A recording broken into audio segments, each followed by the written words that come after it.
Hi, so we're going to go over this again really quick because there is no evidence whatsoever that HIV came from someone clapping the cheeks of a chimpanzee. And you need to remember, if you are pushing this myth, you are actively repeating racist, homophobic rhetoric that was spread by the Reagan administration in the 1980s because they wanted to downplay the AIDS epidemic that was happening.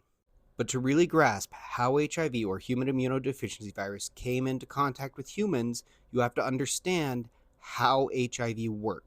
First and foremost, HIV is not just a sexually transmitted infection, it is a blood-borne pathogen, meaning it doesn't just spread through sexual secretions, it is spread through contact with blood.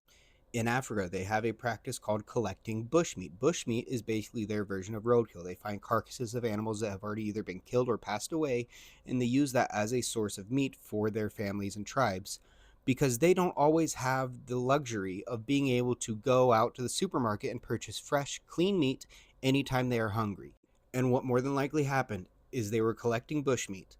Someone had a cut or something on their hand, an open wound, and they came into contact with a monkey that was infected with what is now known as the HIV, or human immunodeficiency virus, and got infected because of that. There was no sexual contact, there was nothing of that sort.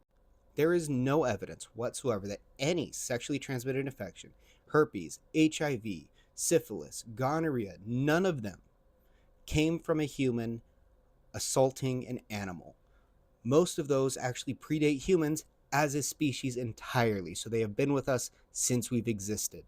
So please, stop making claims like this racist, homophobic myth that is used to villainize and stigmatize sexually transmitted infections and those who have them, because it is not helping anyone and it is wrong.